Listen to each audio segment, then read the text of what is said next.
नमस्कार दोस्तों, मैं डॉक्टर अंजलि गुप्ता आपके सन्मुख आज बच्चों के बारे में कुछ बात करने आए हैं। जैसा कि आज 1 अक्टूबर है। 1 अक्टूबर यानी कि पूरा 31 अक्टूबर तक पूरा मानसिक स्वास्थ्य जागरूकता मंथ के रूप में, वीक के रूप में और साथ ही साथ डे के रूप में मनाया जाना है, जो कि हर वर्ष उसको मनाते आए हैं। और 10 अक्टूबर को world mental health awareness day के रूप में मनाते हैं, जो कि बच्चों कहें या बड़े कहें सभी के लिए मानसिक स्वास्थ्य के प्रति जागरूकता की बहुत आवश्यकता है। दोस्तों, आज मैं जो आपको बताने आई हूँ वो बताने आई हूँ बच्चों के लिए, कि बच्चों को हम कैसे समझें कि बच्चों का मानसिक स्वास्थ्य अच्छा है या बच्चों का मानसिक स्वास्थ्य अच्छा नहीं है। तो हम दोस्तों बच्चों के बारे में बताते हैं एक कहानी, और कहानी के बाद फिर आपको बताते हैं कि बच्चों की मानसिक अवस्था कितनी नाजुक होती है, कितनी संवेदनशील होती है और कितनी सेंसिटिव होती है, कि उन छोटे से बच्चे के जो फूल जैसा, जो कली जैसा मन है, उसमें कैसी चोट पहुंचती है और उसमें कैसी पालना की आवश्यकता होती है, केयर गिवर को, केयर टेकर को, या माँ को, या एक टीचर को, या एक दोस्त बनकर, एक फ्रेंड का जो एक रूप होता है उसको बनकर। तो दोस्तों एक कहानी सुनाती है। एक उत्तानपाद एक राजा थे, उनकी 2 पत्नियां थीं, एक सुरभि एक सुरुचि। और सुरभि का एक पुत्र था। सुरुचि थोड़ी घमंडी थी और वो घमंडी थी, और वो किसी भक्ति पूजा में उसका कुछ भी आस्था या विश्वास नहीं था। लेकिन जो सुरभि थी वो बहुत शांत प्रिय थी, बहुत नम्रचित्त थी और बहुत सहनशील प्रकृति की थी, और उसको आध्यात्मिकता में रुझान था। एक दिन बच्चा खेलते खेलते, सुरभि का बच्चा खेलते खेलते सुरुचि जो थी दूसरी माँ थी, क्योंकि राजा ने शादी 2 पत्नियों से की थी, 2 उनकी पत्नियाँ थीं। तो सुरुचि के पास जा कर के उसकी गोद में बैठ गया सुरभि का बेटा। तो सुरुचि एकदम से नाराज़ हो पड़ी और उसने कहा, तुम्हारी हिम्मत कैसे हुई मेरी गोद में बैठने की? तुम मेरी गोद से तुरंत निकल जाओ। अगर तुम्हारी इतनी हिम्मत है तो तुम मेरे कोख से पैदा हुए होते, और चलो उठो और भागो, चलो यहाँ से जाओ। और बहुत तेज़ गुस्सा करके उस बच्चे को भगा दिया। अब बच्चा बेचारा रोता हुआ, परेशान होता हुआ माँ के पास पहुँचा। माँ से उसने कहा, माँ मेरी बड़ी मम्मी ने मुझे भगा दिया। रोता रहा। तो माँ ने कहा, कोई बात नहीं, तुम इतना रो क्यों रहे हो, दुखी क्यों हो रहे हो? मैं तुम्हारी माँ हूँ, और तुम मेरी गोद में बैठ जाओ, मेरी गोद में बैठ के मैं चलो तुम्हें प्यार कर लेती हूँ। बोले, नहीं माँ। तो माँ ने कहा, अच्छा बेटा, तुम ऐसा करो, तुम नारायण की तपस्या करो, भगवान की तपस्या करो, और भगवान तुमसे खुश हो जाएंगे। जब खुश हो जाएंगे तो तुमसे जो भी तुम्हारी चाहना हो तो तुम मांग लेना। तो बच्चा तो बच्चा ही होता है, बच्चा तो कोमल हृदय होता है। बच्चे को जैसे ही माँ ने कहा, बच्चा तो अपने पवित्र दिल से, शांत मन से, सच्चे दिल से बच्चे ने जो है उसने तपस्या करनी शुरू कर दी। ओम वासुदेव देवा, ओम जो है जो ये मंत्र है, तो ओम देव वासुदेव नमः करके ऐसे करके ये जो मंत्र है ये उसने पढ़ना शुरू कर दिया। अब शुरू कर दिया और वो करता रहा। और जब बहुत दिन हो गए तो ऊपर से देवता लोग ऊपर से देखे कि बच्चा छोटा सा है और ये जो है तपस्या करने में लगा हुआ है। तो फिर नारायण प्रकट हो गए, खुश हुए और प्रकट हुए, और उन्होंने कहा, बेटा तुम बहुत समय से जो है तपस्या कर रहे हो और तुम मुझे याद कर रहे हो, मैं तुम्हारे सामने प्रकट हुआ। अब तुम जो भी तुम वरदान मांगना चाहते हो मेरे से वरदान मांग लो। तो बेटा जो बच्चा तो था, उसने नारायण को देखा, नारायण की शक्तियों को देखा। निरंतर किरणें निकलती आ रही थी, शक्तियाँ निकलती आ रही थी। नारायण का सुंदर सा चेहरा, बिल्कुल चंद्रमा की तरह शीतलता प्रदान करने वाला। बच्चा तो चेहरे को देख कर के मंत्रमुग्ध हो गया। उसने कहा, नारायण मुझे कुछ भी नहीं चाहिए, आपके दर्शन ही मेरे लिए सब कुछ है। तो नारायण बहुत प्रसन्न हुए। नारायण ने कहा, बच्चा तुम इतने छोटे हो, इतने छोटे हृदय के हो, तुम इतने निर्मल हृदय के हो और तुम्हें कुछ भी नहीं चाहिए, आपके दर्शन मिल गए, मुझे सब कुछ मिल गया। तो फिर नारायण ने पता है क्या कहा?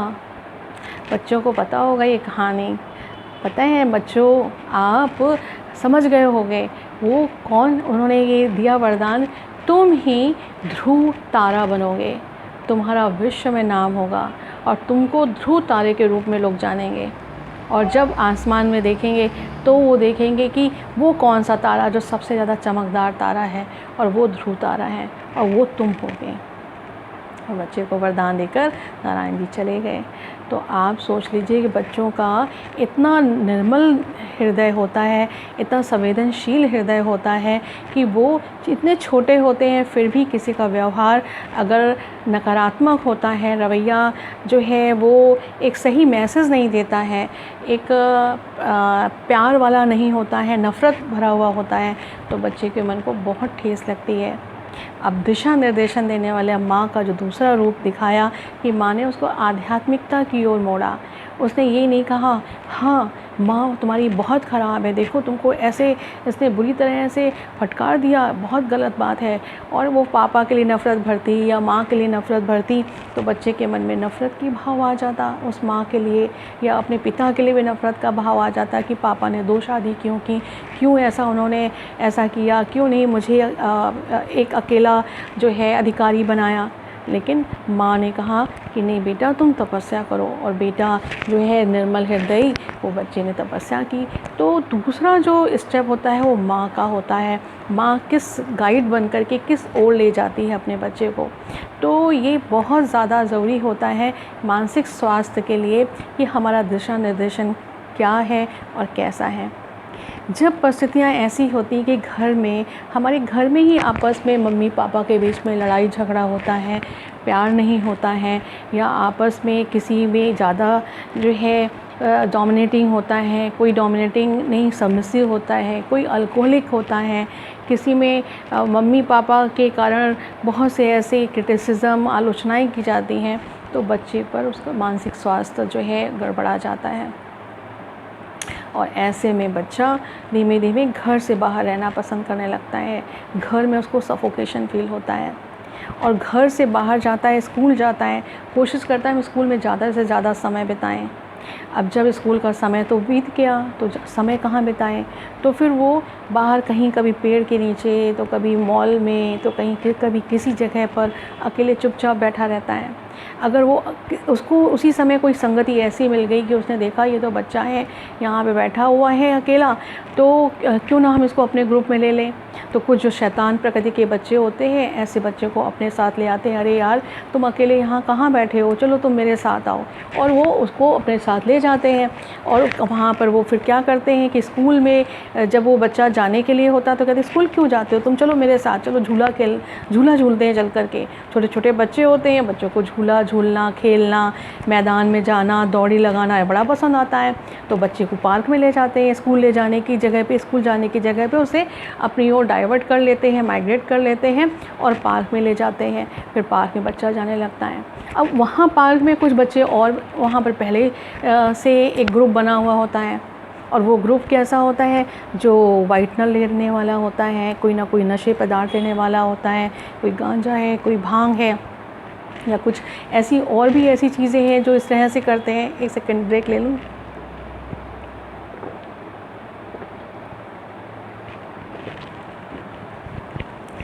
तो ये जो है आपने देखा कि बच्चों का फिर वो ग्रुप क्या हुआ, बच्चों ने वहाँ स्कूल जाना बंद कर दिया।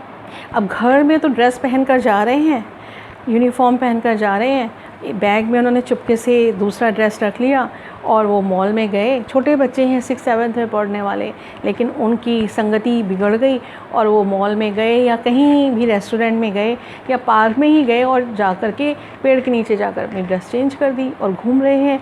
पता ही नहीं चल रहा है माँ बाप को। माँ बाप यही सोच रहे हैं कि बच्चे तो स्कूल गए होंगे, लेकिन बच्चे स्कूल नहीं जा रहे हैं।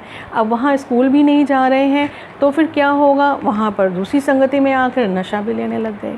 अब जब नशा लेने लग गए तो फिर उनको बच्चों को अंदर से एक भय तो पैदा ही होता है, भय पैदा हुआ। जो भय पैदा हुआ तो घर जाने पर कि अब घर कैसे जाएं, तो वहाँ पर बच्चों पेरेंट्स ने पूछा तुम कहाँ थे, तो कहेंगे कि मैं स्कूल से आ रहा हूँ। स्कूल से कंप्लेन आ गई है, बच्चा स्कूल नहीं आ रहा है, उसके एग्ज़ाम्स होने वाले हैं, तो पेरेंट्स उसको पूछते हैं कि तुम कहाँ थे, तुम कहाँ घूम रहे थे, कहाँ इतने दिनों से कहाँ पर थे। डांटने लगते हैं पेरेंट्स। जब डांटने लगते हैं तो बच्चों को डांटना भी जो है डांट भी नहीं पसंद आती है। तो ऐसे में बच्चे अपने लिए बहुत संवेदनशील, तो उसमें क्या होता है कि बच्चों को लगता है ये मुझे डांटा जा रहा है या डांटा जाने वाला है या डांटा जाएगा, इस डर से घर पे भी आने के लिए हिचकिचाते हैं, तो और बाहर रहने की कोशिश करते हैं। या फिर इसमें जो है ऐसी फीलिंग उनमें आ जाती है कि अपने आप को या तो फिर गिल्ट के या उसमें आ जाते हैं, जो मैं कर रहा हूँ गलत कर रहा हूँ, तो डिप्रेशन में चले जाते हैं। अब डिप्रेशन में जाते हैं तो कुछ लोग तो वायलेंट हो जाते हैं, आक्रामक हो जाते हैं, दूसरों के प्रति या अपने प्रति आक्रामक हो जाते हैं, अपने आप को कभी कभी सुसाइडल हो जाते हैं, सुसाइड की जो है आत्महत्या के विचार आने लगते हैं कि मैं मर जाऊंगा, या नहीं मरना चाहते हैं, थ्रेटनिंग देने लगते हैं मम्मी पापा को, यानी कि मैनिपुलेटिव हो जाते हैं। मम्मी पापा को कहते हैं कि नहीं तुम जो है मैं जो कर रहा हूँ सही कर रहा हूँ, और अगर तुमने मेरे साथ ऐसा किया तो मैं अपने आप को नुकसान पहुँचा लूँगा। कभी कभी तो अपने हाथ में ऐसा भी करते हैं, अपने हाथ में चाकू पकड़ लेते हैं और कहते हैं तुमने अगर मुझे ऐसा किया ज़्यादा ज़बरदस्ती की तो मैं अपने आप की नव काट लूँगा। अब ऐसी जब धमकी देने लगते हैं तो ऐसे में पेरेंट्स का हाल क्या होगा, आप सोच लीजिए।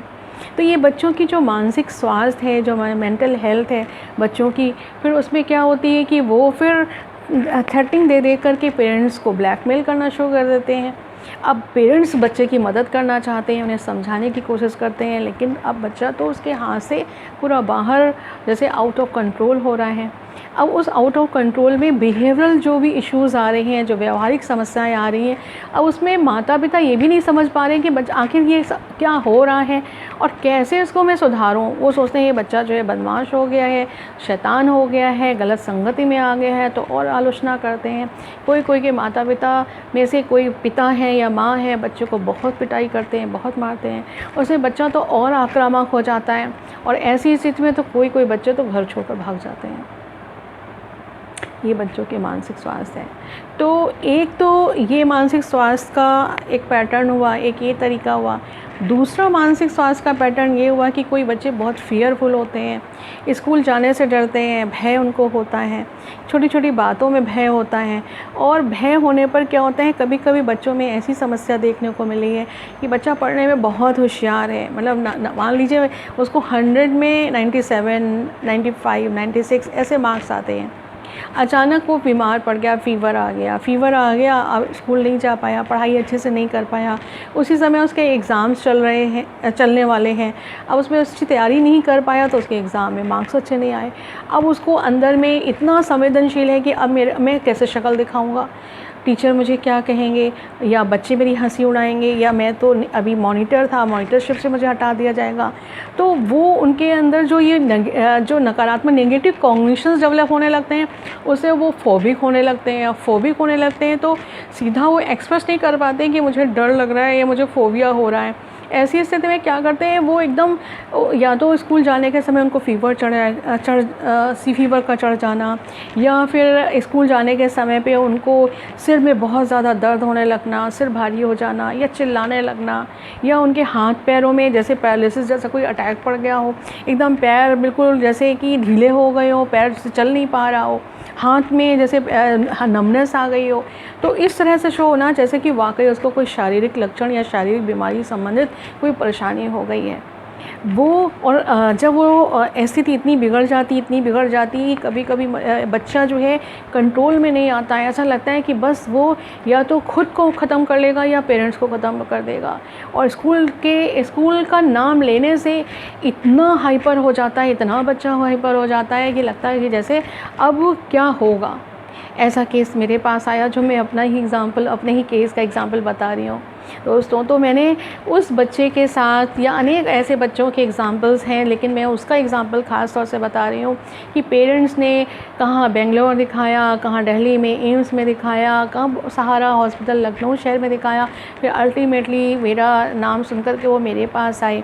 जब मैंने बच्चे को देखा तो बच्चे को मैं समझ गई कि बच्चे को प्रॉब्लम है स्कूल फोबिया का, और उसका कारण यही है कि वो एकदम सोचता है कि 100 में 100 आने चाहिए, उसके मार्क्स कम हो गए हैं तो वो अपने आप को इतना ह्यूमिलिएट फील कर रहा है, शर्मिंदगी फील कर रहा है कि अब लोग मेरे लिए हंसेंगे, और उसको वो डायरेक्ट रूप से कम्युनिकेट या एक्सप्रेस नहीं कर पा रहा है, और उसको इनडायरेक्ट रूप में, नॉन डायरेक्टिव वे में सिम्टम्स को जो एक्वायर किया हुआ है उसको समझ पाना डॉक्टर्स के लिए भी मुश्किल हो रहा था। लोगों ने डायग्नोसिस, किसी ने बाइपोलर डिसऑर्डर दे रखा था, किसी ने उसको सिज़ोफ्रेनिया तक दे रखा था, किसी ने उसको फिट्स का, एपिलेप्सी या सीज़र डिसऑर्डर्स का दे रखा था, मेडिसिन भी उसकी ऐसी सी चला रखी थी। तो और लेकिन सिंपल बहुत ज़्यादा समय लगा रैपो डेवलप होने में। रैपो डेवलप होने के बाद जब उसकी थेरेपी की गई तो सिर्फ प्ले थेरेपी की, मैं आपको बताऊं, प्ले थेरेपी में वो 100% ठीक हो गया। प्ले थेरेपी के दौरान ही करते करते करते उसकी सारी हिस्ट्री मैंने समझी, उसकी प्रॉब्लम्स, इमोशनल प्रॉब्लम्स मैंने समझी, उसकी इमोशनल प्रॉब्लम्स, उसकी इंसाइट मैंने डेवलप की, उसको सपोर्टिव टॉक के आधार पे उसके अंदर एक कॉन्फिडेंस मैंने डेवलप किया, उसका फियर रिमूवल, जो एक सेल्फ स्टीम होती है, वो उसके अंदर डेवलप किया, और अभी वो फर्स्ट क्लास चल रहा है। तो बच्चों की साइकोलॉजी को समझना एक बहुत बड़ा टास्क है, ये एक बच्चे की मेंटल हेल्थ को समझना। तो बच्चे का मेंटल हेल्थ अगर अच्छा है तो आप देखेंगे कि बच्चे का जो है डेली रूटीन उसका सेट होगा, वो उसका गोल ओरिएंटेड टास्क होगा, वो अपनी ड्रेस एक प्रॉपर जगह पे रखेगा, अपने बैग जो है, बैग में अपना होमवर्क उसका क्या है, उसका क्लास वर्क उसका क्या है, क्लास होमवर्क भी उसका प्रॉपर तरह से होगा। अपनी सारी बातों को मम्मी या पापा से, किसी एक फैमिली में किसी मेंबर्स इसके साथ क्लोज़ है उसके साथ वो शेयर करेगा। अपने स्कूल कॉलेजेस की जो बातें हैं, जैसे दोस्त, बड़े दोस्त हैं, या बस में आते जाते वक्त कोई ऐसी हरकत, बुरी हरकत कोई करता है तो उसको वो बता पाएगा, या उसको फेस करने के लिए उसके अंदर एक असर्टिवनेस होगा, एक बल होगा कि उसको फेस कर सकता है और उसको मना कर सकता है कि उसके साथ जो गलत हो रहा है उसे नहीं होना चाहिए। साथ ही साथ उसके जो हॉबीज़ हैं, यानी कि उसको खेलना कूदना, उसमें वो इंटरेस्ट लेने वाला होगा, कि उसमें उसको अच्छा लगेगा, एंजॉयमेंट करेगा, खुश रहेगा। और साथ ही साथ जो है एक सोशल एटिकेट्स हैं, जैसे कि सोशल ग्रीटिंग्स है, कोई बड़े लोग आते हैं, टीचर्स आते हैं, उसको नमस्ते करना, गुड मॉर्निंग करना, या पैर छूना, प्रणाम करना बड़ों का, इस तरह का उसका व्यवहार होगा। उसके अंदर एक कोऑपरेशन, एक सहयोग की भावना होगी उस बच्चे के अंदर। साथ साथ में काइंडनेस होगी, काइंडनेस का मतलब एक दयालुता होगी। कभी कभी छोटे छोटे बच्चे होते हैं, पेट को ले लेते हैं और पेट को ऐसे इस तरह से गला दबाते हैं, ऐसा लगता है जैसे बस गया बच्चा, वो पेट चला गया। ऐसा भी मैंने केस देखा है कि इतना एग्रेसिव बच्चा कि उसको लगा कि अब वो उसकी गर्दन ही मोड़ के तोड़ देगा। तो ये सारी चीज़ें भी हैं कि बच्चा कितना वो सोशली कितना जो बिहेवियर कर रहा है, या जो उसका व्यवहार, जो इमोशंस उसके हो रहे हैं, एक पेट के साथ कैसे हैं, एक परिवार में छोटे बच्चे के साथ कैसे हैं। कभी कभी छोटे बच्चे जो परिवार में होते हैं उनको जा कर के बहुत तेज़ पिटाई कराते हैं, मार आते हैं। तो छोटे छोटे बिहेवियर्स जो हैं वो हम उनको ऑब्ज़र्व करके हम ये पता लगा सकते हैं कि ये बच्चे के अंदर मानसिक स्वास्थ्य बेहतर है या मानसिक स्वास्थ्य उसका कुछ कहीं कहीं गड़बड़ है। तो इन सारी बातों को आपको ध्यान रखना है। दोस्तों, एक दो बातें और बता देते हैं कि छोटे बच्चों में वेट वेटिंग की प्रॉब्लम पाई जाती है। 3 साल से 5 साल तक भी अगर पाई जाती है तो भी उतना बहुत ज़्यादा अगर हम एंग्शियस या पैनिक ना हो, लेकिन फिर भी हम जो है काउंसलर से मिल सकते हैं। वेट वेटिंग के लिए काउंसलिंग होती है। वेट वेटिंग के लिए कुछ ऐसी बिहेवियरल मॉडिफिकेशन के तरीके होते हैं जिनसे बच्चों की ये समस्या को 15 साल 16 साल, कोई बच्चे 15 ईयर्स के, या 13 to 15 17 ईयर्स तक के बच्चे वेट वेटिंग कर जाते हैं, यानी कि बिस्तर पे पेशाब कर जाते हैं। और उसकी उन्हें एंग्जाइटी भी होती है, क्योंकि जब बड़े होने लगते हैं तो समझदार होने लगते हैं, और समझदार होने पर उन्हें अंदर में ग्लानि आती है, शर्म भी आती है। फ़ील होता है कि ये अगर कि मम्मी पापा ने सबके सामने बता दिया तो बिस्तर पे पेशाब कर देता है, तो वो बहुत इंसल्टेड भी फील करता है। और मम्मी पापा के लिए उसके मन में ये भी आता है कि मम्मी पापा ने मेरे सबके सामने मेरी बेइज्जती कर दी, तो मम्मी पापा के लिए थोड़ी एक नाराज़गी, एक गुस्सा भी आ जाता है। तो उसका भी वो उसके मन में कहीं ना कहीं एक कॉन्फ्लिक्ट, एक अंतर्द्वंद कहीं डेवलप होने की संभावना हो जाती है। उसमें आक्रामक रवैया भी वो अपना सकता है। तो ये छोटे छोटे जो चीज़ें हैं वो मानसिक स्वास्थ्य जो है बच्चे के लिए प्रदर्शित करती हैं। तो इन्हीं सारी बातों को आपको देखना है कि हमारे बच्चे के अंदर ये कुछ ऐसी हैबिट्स तो नहीं डेवलप हो रही हैं। कुछ बच्चे बहुत एंग्शियस होते हैं तो उंगली बार बार अपने नाखून काटते रहते हैं, ऐसे ऐसे नाखून काटते रहते हैं। कोई बार बार हाथ पैर चलाते रहते हैं, कोई एकदम इधर से उधर बार बार इधर बैठेंगे, बार बार खड़े होंगे, बार बार उधर सामान फेंकेंगे, उधर फेंकेंगे। तो ये हाइपर एक्टिविटी, अटेंशन डेफिसिट की प्रॉब्लम होती है बच्चों की।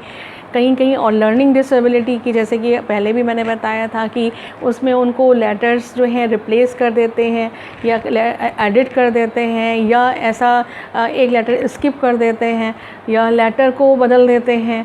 तो ये कुछ ऐसी समस्याएं हैं जिनके आधार से हम बच्चों की मानसिक समस्या या बच्चे के मानसिक स्वास्थ्य को समझते हुए बच्चे की हेल्प कर सकते हैं, बजाय कि बच्चे की हेल्प करने के बजाय कि बच्चे को सुस्त है, बच्चा बदमाश है, बच्चा शैतान है या बच्चा नालायक है, बजाय इन सब चीज़ों करने के बजाय हम उसकी प्रॉपर तरह से एक प्रोफेशनल डॉक्टर्स के पास ले जाकर हम उसकी मदद करें। और मदद करने के साथ साथ जो है उसको एक प्रॉपर जो पेरेंटिंग होता है, प्रॉपर पेरेंटिंग के साथ उसकी पालना करें। और आप पाएंगे कि आप बहुत कुछ सफल होंगे अपने इन्हीं सारी जानकारी के साथ अपने बच्चे के भविष्य के लिए।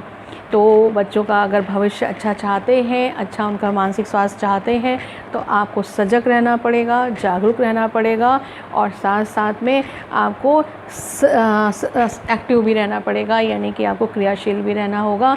अपने आप को इस बात से कभी भी ना नकारें। अगर आपके सामने बच्चे की कोई समस्या है तो बिल्कुल इग्नोरेंट नहीं बने, उसको नेगलेक्ट नहीं करें। यही मेरा मैसेज है आज के लिए दोस्तों। बस मैं इसी के साथ आपको नमस्कार करती हूँ। आपको बहुत बहुत मेरा शुक्रिया कि आपने पहले के वीडियोस में भी मुझे कॉम्प्लीमेंट किए। इस बार भी आप मेरे वीडियो लाइक करेंगे। मेरा फेसबुक में एक ग्रुप है साधना और स्वास्थ्य बाय डॉक्टर अंजलि गुप्ता। मैंने एक पेज भी बनाया है, यूट्यूब चैनल भी है। आप उसको लॉगिन करें, सब्सक्राइब करें और ज़्यादा से ज़्यादा लोगों को शेयर करें। और हम चाहेंगे कि आप आगे भी मेरे वीडियोस देखते रहेंगे, लाइक करते रहेंगे, शेयर करते रहेंगे। इसी के साथ नमस्कार, बाय बाय।